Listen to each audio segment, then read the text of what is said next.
자, 하나님께서 우리에게 주신 선물이 크게 두 가지가 있는데, 첫째는 가정을 주신 것입니다.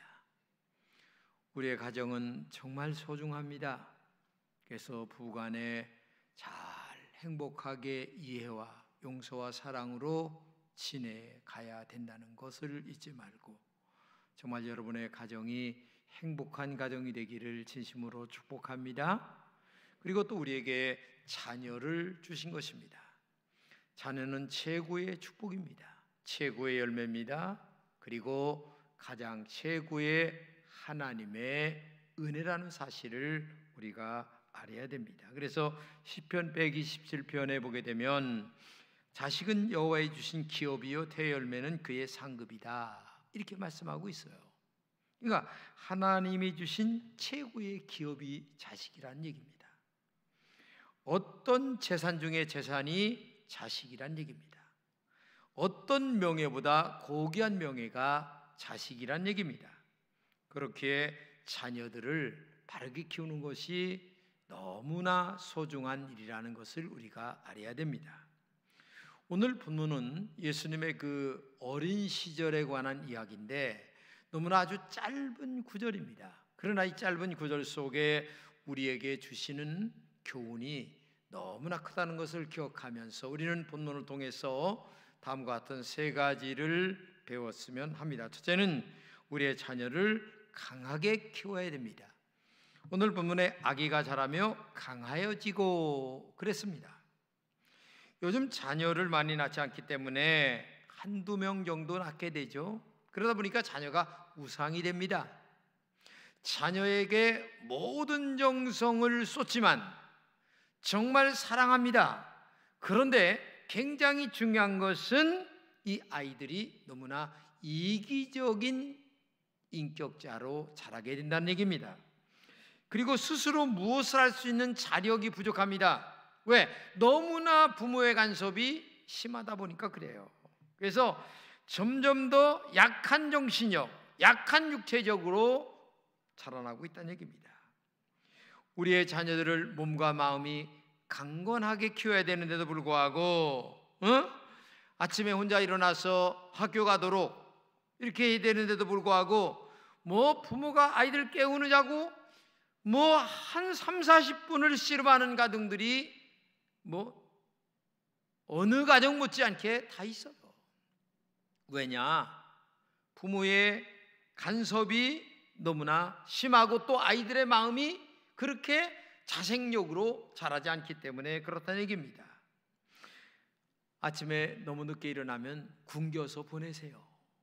왜냐하면 굶겨 보내면 밥을 굶어봐야 밥의 소중함을 알 수가 있거든요.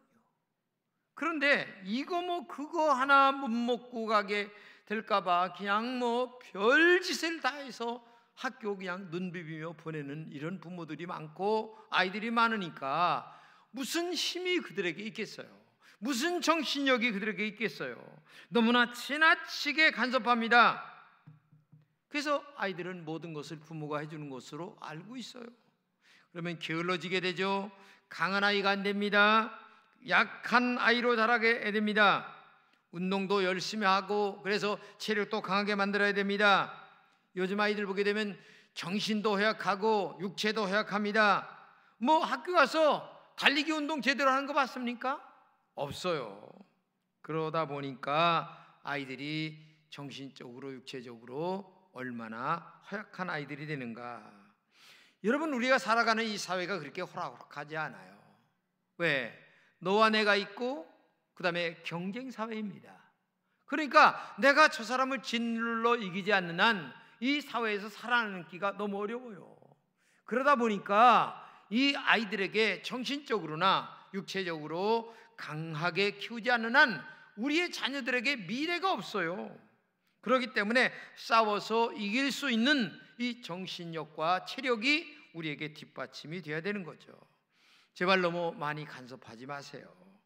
늦게 일어나서 학교 가가지고 선생님이나 아니면 아이들에게 창피도 당해봐야 내가 이러면 안 되겠다는 자생력이 생기는 것 아니겠습니까? 제가 아침에 양궁양 뒷산 올라갑니다. 첫 번에 올라갈 때에는 헉헉거리고요. 정말 힘들었습니다. 근데 하루 이틀, 일주일, 2주일 올라가다 보니까 지금은요 뛰어서 올라갑니다. 여러분, 다른 사람이 100번, 1000번 올라가야 나하고 아무런 상관이 없어요. 부모님이 많이 도와주는 것 같아도 사실상은 아이를 죽이는 거예요.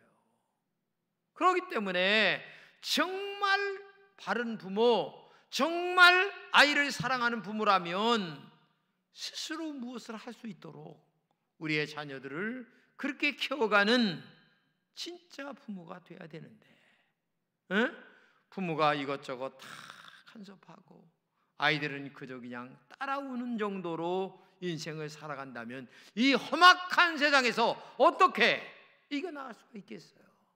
정말 정신력으로 강하게, 육체적으로도 강하게, 영적으로도 강하게 우리의 자녀들을 키워가는 그런 강한 아이로 키워가는 여러분의 자녀들이 되시기를 진심으로 축복합니다.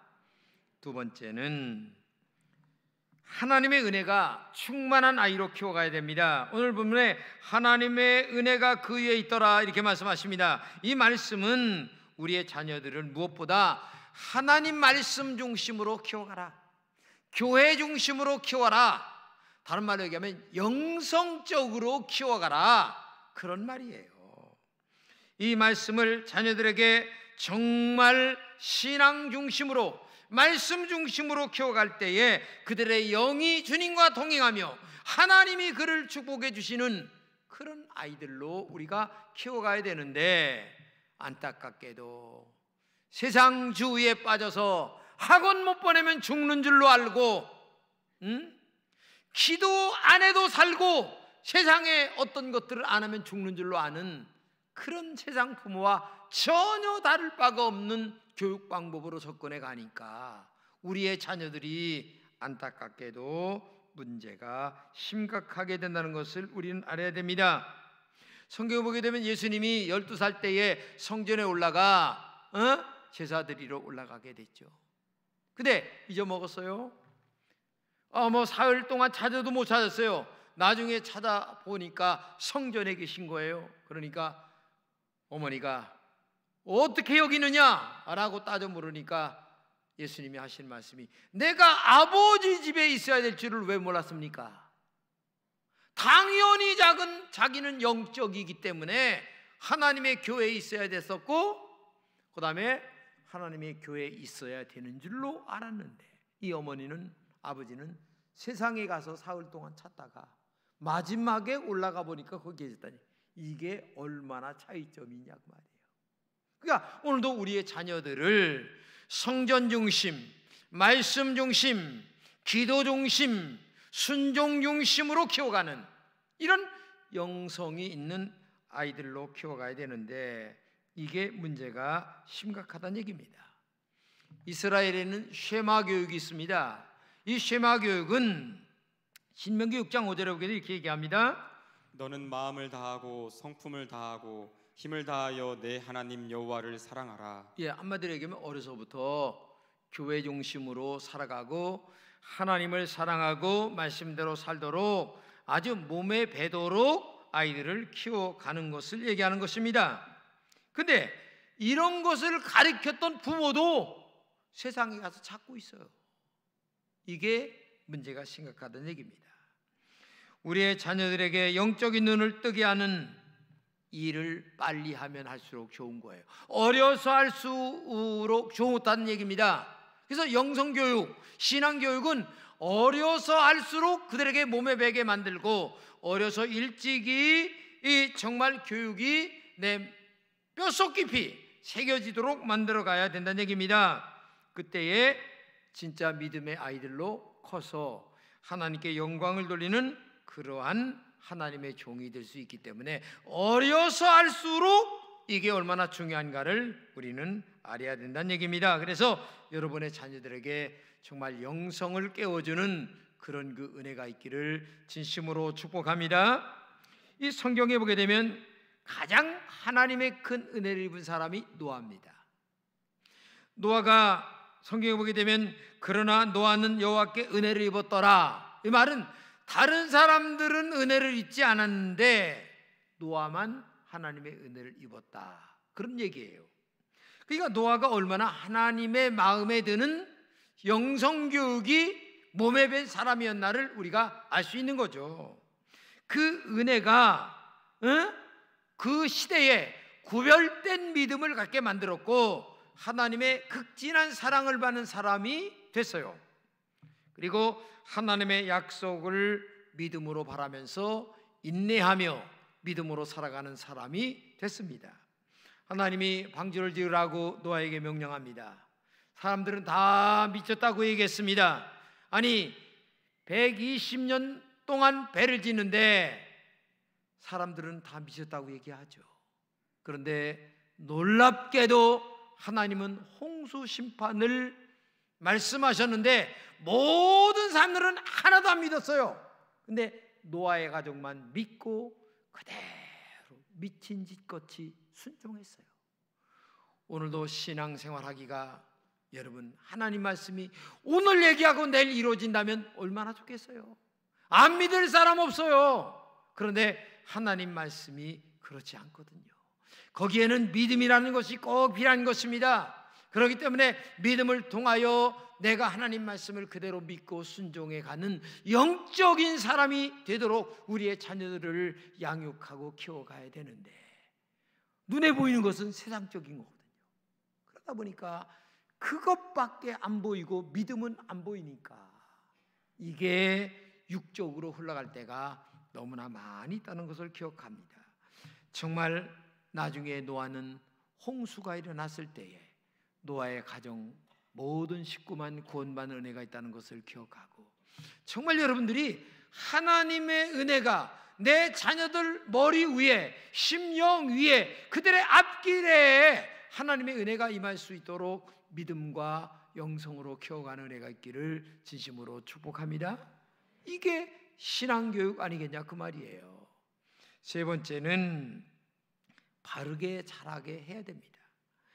예수님은 자라나면서 오늘 본문에 뭐라고 얘기합니까? 사람들에게 사랑스러워 가셨다. 여러분, 사람들에게 사랑스러움을 받으셨다라고 하는 말은 예수님이 바르게 컸다는 얘기입니다. 우리가 바르게 큰 아이들 보게 되면 아이고 어쩜 이렇게 애가 발로, 그러면서 사람들에게 사랑을 받아요. 그 다음에 사람들에게 사랑을 받도록 바르게 컸다고 하는 말은 인성이 좋다는 얘기입니다. 인성이, 그러니까 애가 정직하고 올바르고 청명하고 똑똑하고, 그 다음에 인성이 좋다고 하는 말은 다른 말로 얘기하면 도덕성이 훌륭하다, 그런 얘기예요. 도덕성이라고 하는 말은 다른 게 아니에요. 쉬운 말로 얘기해서 예의범절도 뛰어나고, 그 다음에 가만히 봐도 성품이 굉장히 좋아. 그 다음에 정말 인간관계가 좋아. 어른이 얘기하면 흰 눈동자 안 굴리고 네 이렇게 할 정도가 되는데 요즘 아이들 이렇게 하잖아요. 이게 교육이 잘못됐기 때문에 그런 거예요. 그렇기 때문에 이 도덕적 인간 얼마나 중요한가를 우리가 알아야 됩니다. 오늘의 사회는 아까도 얘기했지만 경쟁 사회입니다. 이 경쟁 사회는 어떻게 해서라도 너를 누르고 내가 이겨야 된다, 이런 마음들이 가득한 사회입니다. 그러다 보니까 아이들이 뭡니까? 이기적입니다. 굉장히 자기중심적입니다. 이런 자기중심적인 마음 속에는 도덕의식이 없어요. 배려가 없습니다. 윤리가 없습니다. 무조건 이겨야 돼. 다른 사람을 짓눌러서 이겨야 되는 거예요. 이런 마음들 속에서는 아무리 이긴다 한들 그 사람이 훌륭한 사람이라고 평가하겠습니까? 아니에요. 이겨도 코스가 바르게, 방법도 정당하게, 그런데 방법과 아니면 모든 하는 일이 비정상적으로 성공한들 그 사람을 누가 존경하겠냐 그 말이에요. 그렇기 때문에 오늘도 여러분과 제가 정말 우리의 자녀들을 도덕적 인간, 바른 인간, 그리고 바른 인성으로 바르게 키워가야 된다는 것을 알아야 됩니다. 우리 나라가 지금 산업사회지만은 산업사회가 되기 전에는 모두 다 가르치는 게 바르게 커라, 정직하게 하라, 이 얘기를 우리 부모들 입에서 아주 달고 살았습니다. 근데 지금은 그런 말이 없어요. 바르게 크라, 정직하게 하라, 이런 얘기를 찾아보기가 힘들고 어떻게 해서라도 너는 성공해야 돼, 그 얘기만 가득합니다. 그 얘기만 지구상에 가득합니다. 그러니 인성은 어디로 가고 남을 짓눌러서라도 성공하라고 가르치는 이 썩은 사회 속에서, 아니 세상에서 이런 교육 하겠습니까? 학교 가보세요. 선생님들 죄송합니다. 여기 우리 선생님들 계신데 솔직하게 얘기지, 지금은요 바른 교육 못합니다. 잘못하면 선생님이 책망을 하고 꿀밤도 줘야 되는데 그랬다가 지금 큰일 나요. 그러니까 그냥 나는 내 시간 때우고 듣든 안 듣든 잘하든 잘못하든 상관없어. 인성이 나쁘든 좋든 상관없어. 나는 그냥 가르치고 월급만 타먹으면 끝나. 그러나 교회는 그렇게 가르치면 안 되잖아요. 교회만이 바르게 하라, 교회만이 진실하라, 교회만이 성실하라, 이런 얘기가 지금 살아있는 곳이 교회밖에 없는 거예요. 그렇기 때문에 교회에 다니는 우리 자녀들에게 이런 신앙을 우리가 가르쳐야 되지 않겠느냐. 앞으로 21세기에는 점점 더 기술 지향적인 교육을 가르칠 것 같아요. 이럴 때에 어떻게 인성교육이나 아니면 정서적인 교육, 아니면 도덕성 교육을 바르게 가르칠 수가 있겠습니까? 없어요. 교회만 이런 이야기를 할 수 있는 시대가 됐다. 그렇기 때문에 여러분들의 사회를, 자녀들을 이 영성교육, 도덕교육, 바른 교육을 잘 시켜가야만 이 사회가 아름다워질 수밖에 없지 않느냐는 생각이에요. 성경에 가르치는 두 계명이 있습니다. 마태복음 22장 30절 이하인데 한번 읽겠습니다. 예수께서 이르시되 내 마음을 다하고 목숨을 다하고 뜻을 다하여 주 너의 하나님을 사랑하라 하셨으니 이것이 크고 첫째 되는 계명이요 둘째도 그와 같으니 내 이웃을 내 자신같이 사랑하라 하셨으니 이 두 계명이 온 율법과 선지자의 강령이니라. 네, 성경을 보게 되면 이렇게 두껍잖아요. 근데 이 두꺼운 것을 줄이고 다 줄였어. 딱 두 가지입니다. 하나는 하나님을 사랑하라, 그 다음에 사람을 사랑하라. 이 두 가지입니다. 지금 읽은 말씀이 그거예요. 그러니까 한마디로 얘기하면 바르게 살아가라. 하나님 앞에서도 정직하고 사람 앞에서도 정직하고, 이게 올바른 영성교육이고 성경교육입니다. 그러므로 우리의 자녀들을 바르게 자라기 위해서 여러분들의 입에서 정직해야 돼, 이런 얘기를 늘 하셔야 됩니다. 열심히 공부하라, 말도 좋아요. 열심히 살아라, 좋아요. 그러나 열심히 살되 거기에 정직이라는 것이 뒤따라가지 않는 한 그 열심은 결국은 죽은 교육밖에 될 수 없는 거예요. 그렇기 때문에 우리의 자녀들에게 정직하게 살아라, 바르게 살아라, 성실하게 살아라, 이런 교육이 우리에게 있어야 된다는 얘기입니다. 이런 교육은 한마디로 얘기하면 성경교육이다. 교회학교 교육이다. 어려서부터 이런 성경 이야기를 들려주면서, 하나님의 말씀을 들려주면서 정직하고 바르게 살아라, 이 얘기를 우리 자녀들에게 계속 가르쳐야 된다는 얘기죠. 바른 삶이라고 하는 것은 신앙의 삶을 얘기하는 겁니다. 우리가 믿는 신앙대로 행동하고 살면 바른 삶이 되는 것입니다. 어디서부터 바르게 살도록 교육을 하지 못한다면 인격이 바르게 만들어지지 않습니다. 남을 등쳐먹고 기생충처럼 살아가도록 우리의 자녀들을 가르치면 되겠습니까? 말이 안 되는 거죠. 그렇기 때문에 오늘도 여러분과 제가 정말 바르게 살도록 하는 것이 얼마나 좋은 교육인가를 알아야 됩니다. 이번 총선이 끝났습니다. 근데 총선에서 제일 손해본 당이 누군 줄 아시죠? 정의당입니다. 정의당은 정의의 가치를 계속 얘기했어야 됩니다.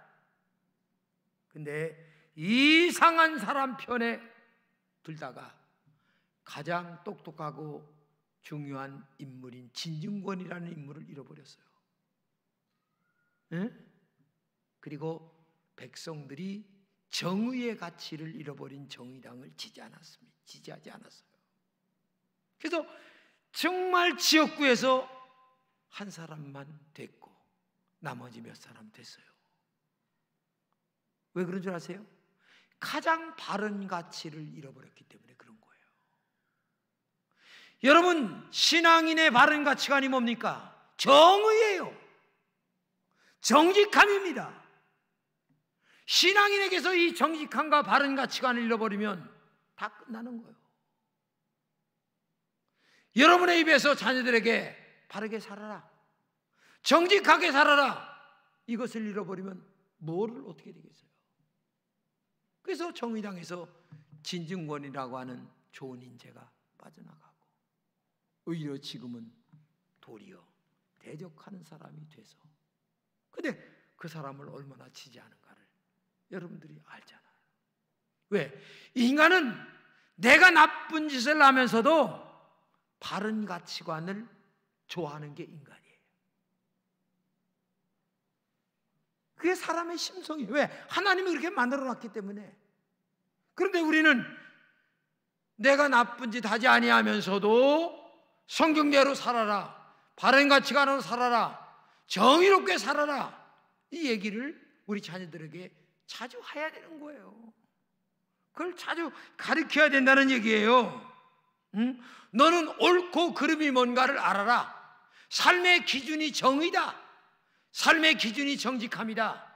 그러므로 정직에서 벗어났을 때에 너는 잘못되는 거야. 이런 것들을 우리 자녀들에게 정말 가르쳐야 되지 않느냐. 아무리 선화가 되어도 너는 정직해야 돼. 에? 거짓을 얘기하면 안 돼. 그리고 하나님이 너를 보고 계셔. 그리고 길고 짧은 것은 대봐야 돼. 오늘 손해를 봐도 내일 이익을 볼 수 있는 정직함이 너의 인생의 모토가 돼야 돼. 너의 인생의 기준이 돼야 돼. 오늘 돈 몇 푼 때문에 어디 가서 거짓말을 하고 정직하지 못하게 살아가면 너는 인생 잘못 살아가는 거야. 이런 얘기를 내 자녀들에게 정직하게 얘기할 수 있는 부모가 돼야 되고, 부모는 또 그렇게 살아가야 되는 거고, 이것이 오늘 이 땅의 교육에서 실종된 것이 가슴 아프지만, 교회만은, 신앙인만은, 믿음으로 살아가는 여러분과 저만은 우리의 자녀들에게 이런 바른 교육을 지금도 해야 될 줄로 믿습니다. 이게 진정한 영적 기준이고 이 사회의 기준이 돼야 되지 않겠습니까? 근데 이게 지금 무너졌어요. 이 사회는 이게 지금 안 되고 있어요. 에? 정의는 정치와도 상관없는 겁니다. 정의는 진영과도 상관없는 겁니다. 정의는 이 사회에 하나님의 말씀을 바르게 세워가는 거예요. 그렇기 때문에 정의와 정직함과 바르게 사는 것은 내 삶의 기준이 되어야 되고 우리 자녀들의 기준이 되도록 우리의 입에서 늘 얘기가 나와야 되는 거예요. 그리고 오늘 여러분들 솔직하게 얘기지, 가정의 달인데 나이가 30이 됐든 20이 됐든 내 자녀들을 무릎 꿇게 만들고 부모의 권위를 가지고 머리에 손을 얹고 믿음으로 자녀들을 축복할 수 있는 이런 그 영적 권위와 능력을 가지고 우리가 바른 교육을 시켜나가야 되지 않겠어요? 근데 이런 것들이 지금 무너졌어요. 그러니까 얼마나 심각한가를 알아야 됩니다. 저는 목사고시를 볼 때에 성경 본문이 하나 나왔는데, 그 성경 본문이 뭐냐면 아모스 5장 24절이에요. 한번 띄워주면 좋겠어요. 그때 이거를 쓰라는 거예요. 그래서 이걸 써서 제가 목사고시 합격이 됐는데, 저는 지금도 잊어먹질 않아요. 오직 정의를 물같이, 공의를 마르지 않는 강같이 흐르게 할지어다. 지금도 이걸 잊어먹질 않아요. 제가 설교하는데 늘 자주 하는 말이, 나도 모르게 이런 것들이 배어있기 때문에 얘기하는 거예요. 정직하게 살아라. 신앙인의 가장 큰 기준, 신앙인의 가장 큰 가치관, 아니 한 인간의 최고의 가치관이 정직함입니다. 그거 빼면 시체요. 제가 늘 여러분들에게 정직하게 살라, 이 얘기를 계속 얘기하는 거예요. 정말 우리가 하나님 앞에 물질이 되었든 시간이 되었든 뭐가 되었든지 간에 내 자신이 하나님 앞에 떳떳하고 정직하게, 그래야 하나님 앞에 떳떳하고 정직할 때에 사람이 배짱 있는 거예요. 꾸린 게 없을 때에, 어디 가서 잘못이 없을 때에 자신이 있는 거예요. 근데 꾸린 게 있으면 안 되는 거예요. 어떤 무슨 시장 마냥 성추행해가지고서, 아니 그래 그게 뭐 하는 짓입니까? 아이고 등신도 참. 세상에, 여러분, 그게 정직하지 못하니까 그런 거예요. 정직함이 최고의 힘입니다. 정직함이 최고의 능력입니다. 정직함이 최고의 도덕성이에요. 그렇기 때문에 여러분 자신이 먼저 하나님 앞에 정직하고 자신에게 양심껏 정직하게 사세요. 그리고 자녀들에게 정직해, 그러면 꿀릴 게 없어. 어디 가든지 상사에게도 다 자신 있게 얘기할 수가 있는 거야. 그렇잖아요. 정직한데 뭐가 두려울 게 있어요. 정직함이 최고의 능력입니다. 그러므로 여러분들도 정말 정직하게 살아가는 은혜가 있기를 진심으로 축복합니다. 우리의 자녀들에게 이 사회에 기생충으로 자라지 않게 만들어야 됩니다. 요령껏, 뭐가 요령껏입니까? 요령껏이라고 하는 말이 굉장히 다방면으로 사용될 수가 있겠지만은 그것처럼 잘못된 말도 없어요. 물론 지혜롭게라는 말은 이해를 합니다. 그러나 우리의 자녀들을 행복하고 그 다음에 용기 담대하게 잘못을 잘못으로 지적할 수 있는 담대함의 그 기초는 정직함에서 나오는 거예요. 이걸 말해야 됩니다. 그러므로 여러분 자신이 먼저 하나님 앞에, 양심 앞에, 그리고 누구에게든지 정직하게 살아가도록 애써야 될 뿐만 아니라 자녀들에게도 이런 정직함을 얘기하고 당당하게 네가 정직하면 꾸릴 것이 없다는 것을 얘기해서 정말 이 사회에 정직을 세워가는 그런 일원으로 만들어가야 되지 않겠느냐. 그것은 다른 것이 아닙니다. 첫째는 성경 교육이 여러분들 가정 속에서 있어야 됩니다. 그리고 두 번째는 정의와 정직함보다 더 큰 재산이 없다는 것을 여러분 자신도 알고 자녀들에게 가르쳐야 되는 것입니다. 또 하나는 하나님의 은혜가 여러분들 속에 늘 충만하게 임해 있을 때에 능력과 힘이 함께 하실 줄로 믿습니다. 그리고 어떤 고난 속에서도 벌떡 일어나는 강한 자녀, 정신적으로도 강하고 육체적으로도 강하고 내면과 외면이 강한 그런 자녀들로 키워갈 때에 우리의 자녀들의 앞길이 하나님과 동행하시고 그리고 성령이 역사하셔서 능력 있는 앞길로 하나님이 인도해 주실 줄로 믿습니다. 기도하겠습니다. 하나님 감사합니다. 우리 음천의 모든 성도들에게 정말 능력 있는 삶을 살아가도록 하나님이 함께하여 주옵소서. 그것은 바로 하나님 앞에 바른 인격과 그리고 성령의 충만함과 정직함과 정의로운 삶을 살아가는 길뿐이 온 줄 믿사오니 우리 금천의 모든 성도들에게 그런 믿음으로 살게 도와주시고 더 나아가 우리의 자녀들에게 그렇게 가르치는 하나님의 종들이 되게 하여 주옵소서. 눈에 보이는 작은 이익 때문에 양심을 속이고 자신을 속이는 자가 아니라 이제 먼 미래를 바라보며 하나님 앞에 바르게 정직하게 살아가도록 우리의 자녀들을 지도하는 영적인 권위가 있는 하나님의 거룩한 종들이 다 되게 하여 주시옵소서. 예수님의 이름으로 기도합니다. 아멘. 우리 같이